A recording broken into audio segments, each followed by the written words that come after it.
एक महात्मा भ्रमण करते हुए किसी नगर से होकर जा रहे थे। मार्ग में उन्हें एक अनमोल रत्न मिला। महात्मा ने उसे उठाकर देखा। यह रत्न तो बहुत अनमोल है, मेरे पास इसका क्या काम? मैं तो साधु हूं, जिसे केवल भगवान के नाम का ही धन चाहिए।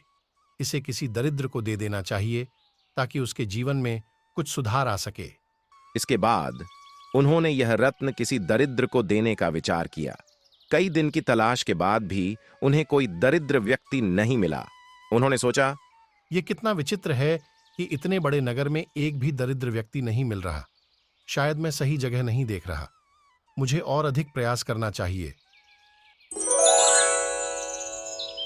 एक दिन वे अपने दैनिक क्रियाकर्म के लिए सुबह सुबह उठे तो क्या देखते हैं कि एक राजा अपनी सेना को लेकर दूसरे राज्य पर आक्रमण के लिए उनके आश्रम के सामने से जा रहा है। महात्मा बाहर आए तो उन्हें देखकर राजा ने अपनी सेना को रुकने का आदेश दिया और खुद आशीर्वाद के लिए महात्मा के पास आकर बोले, महात्मन, मैं दूसरे राज्य को जीतने के लिए जा रहा हूं ताकि मेरा राज्य विस्तार हो सके। इसलिए मुझे विजयी होने का आशीर्वाद प्रदान करें। महात्मा ने काफी देर सोचा और सोचने के बाद वे वह अनमोल रत्न राजा की हथेली में रख दिया। यह देखकर राजा हैरान और नाराज दोनों हुए, लेकिन उन्हें इसके पीछे का प्रयोजन काफी देर तक सोचने के बाद भी समझ नहीं आया। तो राजा ने महात्मा से इसका कारण पूछा। महात्मा, आपने मुझे यह रत्न क्यों दिया? इसका क्या अर्थ है? महात्मा ने राजा को सहज भाव से जवाब दिया, राजन, कई दिनों पहले मुझे यह अनमोल रत्न आश्रम आते समय मार्ग में मिला था। मैंने सोचा कि इसे किसी दरिद्र को दे दूं, क्योंकि मेरे पास इसका कोई औचित्य नहीं है। मैंने बहुत खोज की, लेकिन मुझे कोई दरिद्र व्यक्ति नहीं मिला। लेकिन महात्मा, आप मुझे यह रत्न क्यों दे रहे हैं? मैं तो एक राजा हूं।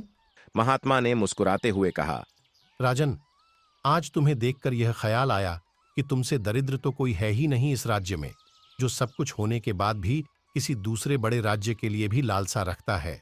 राजा को अपनी गलती का एहसास हो गया और उसने युद्ध का विचार भी त्याग दिया। महात्मा, आपने मुझे आज एक बहुत महत्वपूर्ण सीख दी है। मैं अब समझ गया हूं कि असली धन संतोष और आत्मसंतुष्टि में है। मैं इस युद्ध का विचार त्याग देता हूं और अपने राज्य और प्रजा की भलाई के लिए कार्य करूंगा। इस कहानी की सीख यह है कि असली दरिद्रता धन और संसाधनों की कमी में नहीं, बल्कि लालच और असंतोष में होती है। लालच और अधिक की इच्छा व्यक्ति को सच्चे सुख से वंचित रखती है।